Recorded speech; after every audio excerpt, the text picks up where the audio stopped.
Joining us now is the athletic director of BYU, Tom Holmoe. Tom, it's awesome to be back in a place where you had a pick six in 1981 against Washington State.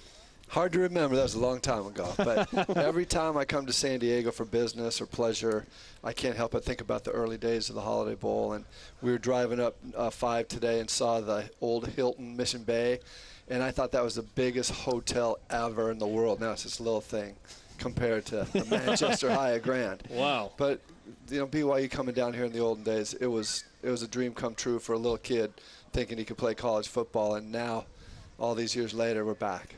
There's a lot that goes into negotiating a bowl game, right, especially as an independent. But was this one of the easier ones to try and get into? Well, the way it works with us as an independent, we work with ESPN, and when we had a contract with them, one of the things that they do is they agree that they'll get us into, or contractually obligated to get us into a bowl game if we're bowl eligible. For example, next year, everybody keeps asking me this week, where are we going next year? Well, it hasn't been decided. Sometimes they do, and some of them we know years in advance. But if we're bowl eligible next year, they got to get us in. I'm hoping New Year's 6. But let's not worry about that. Let's focus on the task at hand right now. Let's play Wyoming on Wednesday.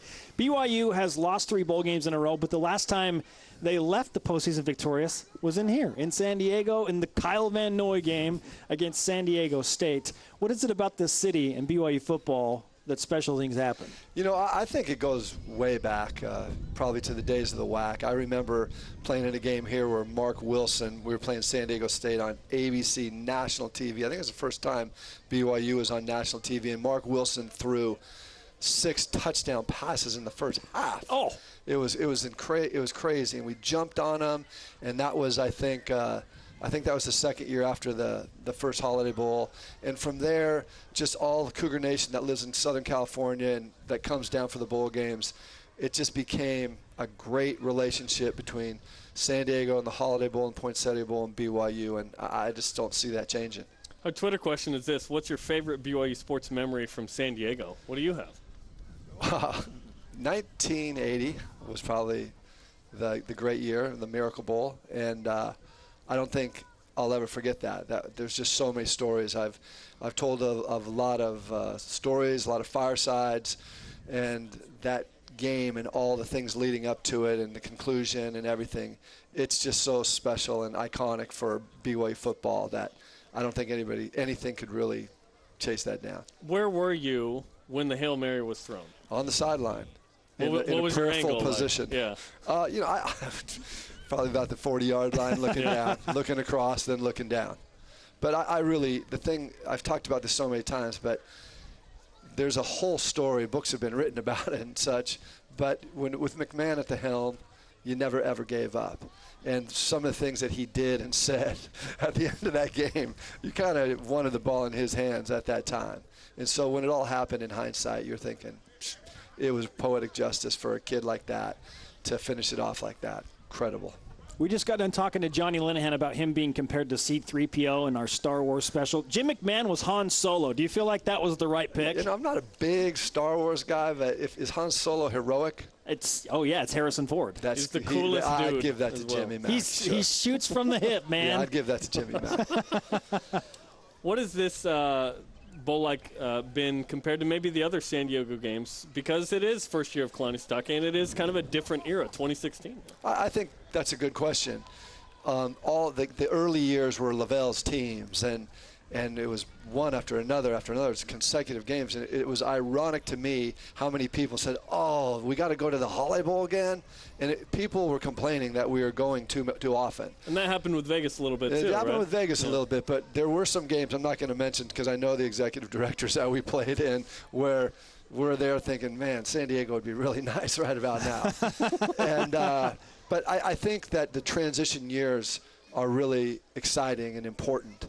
And so I think that with Kalani and his staff, the individual players on this team, it's their team, and this is their contribution to BYU football. They have a great opportunity to build on the tradition of BYU football this week, and they know the importance of it.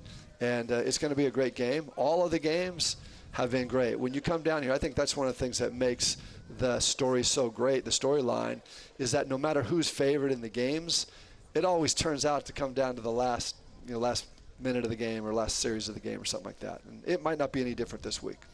What does a bowl win do for a program? It's unreal. I think a lot of people underestimate it. Some people are saying, well, if you're not in a New Year's Six game, it doesn't mean anything. But you're always looking forward to the future.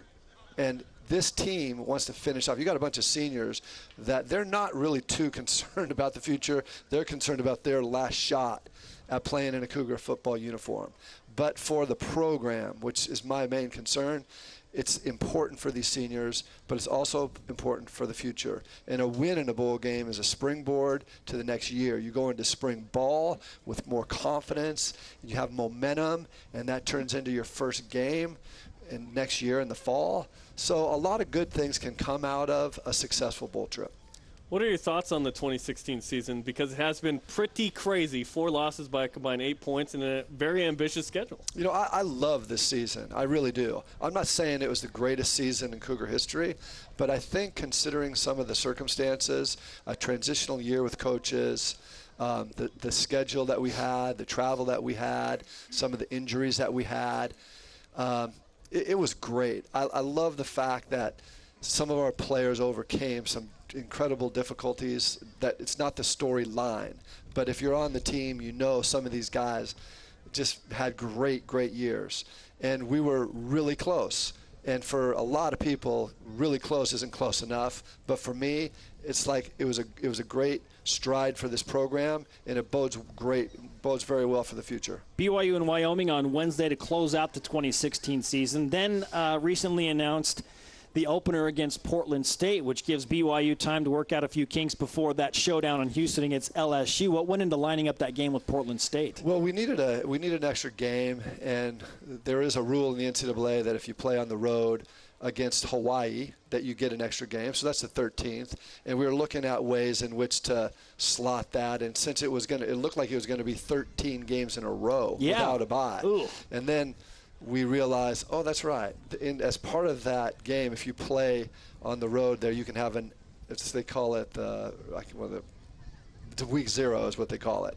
And so I went to Kalani and to the coordinators and said, what do you think about this? I wasn't sure, because you got to come in early. And they said, oh, yeah, let's do it. It'll be great. It gives us an opportunity to play a home game, a first game, before we really go to what, for all intents and purposes, is a huge game in Houston against LSU. Semi-away is what we can maybe call it. Yeah, I keep trying to tell Kalani and everybody it's a neutral game. And they say, yeah, it's 100 miles from Baton Rouge. I don't know if it's 100, but it's really close. But when we play these big neutral games, there's always an anchor team, and LSU's the anchor team. And we actually have one of those coming up where we're the anchor team. And that would be in Vegas against Arizona. So that's kind of the counter to when we played in Phoenix against University of Arizona this year. And you're on the men's basketball selection committee. How busy are you right now watching all these games? And BYU's got a big one tonight against Illinois. Yeah, I've watched all the games, all the BYU games for sure. But I watch my fair share of games. The good thing about being on the committee is you can watch. They give you the access to videotape games of any game you want to watch. So you don't have to watch them live. So you can spend time late at night. My wife's going, "What are you doing?" Watching basketball. And that's kind of a funny thing during football season. But we'll get serious about that, real serious, as soon as this game is over against Wyoming.